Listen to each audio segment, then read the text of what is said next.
Montana lawmakers are almost half done with the 2019 legislative session. In fact, today they kicked off the last week of the season's first half. It's also known as Transmittal Week. As MTN's Mike Dennison reports, it's a frenetic week with long hours, short hearings, a big deadline, and lots of bills. The 2019 legislature hits its halfway mark on Saturday, and if a general bill doesn't make it out of its original house by that day, the transmittal deadline, it's pretty much dead. With that deadline looming, scores of bills and their sponsors are making a last-minute push to survive. Even a sub-zero snowstorm didn't keep citizens away Monday, which began with packed committee hearings and long agendas. The 62 bills heard in committee Monday included one to allow legislators to carry concealed weapons in the Capitol. Sponsor Roger Webb of Billings said the lack of security at the Capitol means lawmakers should have the option of protecting themselves with a gun.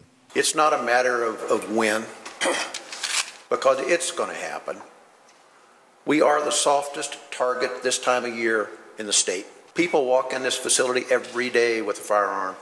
The House Business and Labor Committee heard emotional testimony on a bill to increase the minimum required coverage levels for car insurance in Montana.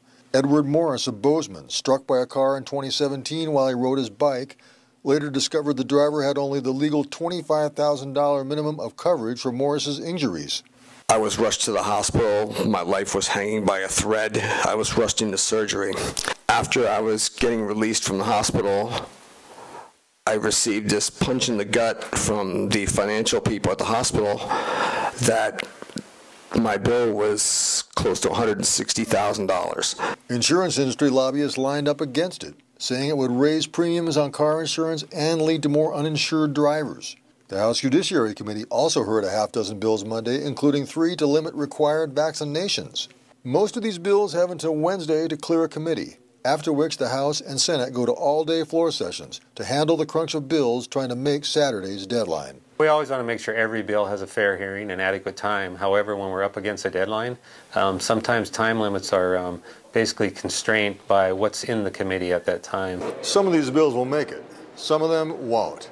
And if they do, they still have the next House to navigate. Let's just say by Saturday, there will be a lot fewer bills alive than there are today. Reporting from the Capitol, Mike Dennison, MTN News. All right, thanks so much, Mike. Now, lawmakers break for almost 5 days after reaching Saturday's midway point before they return to start the last half of the session.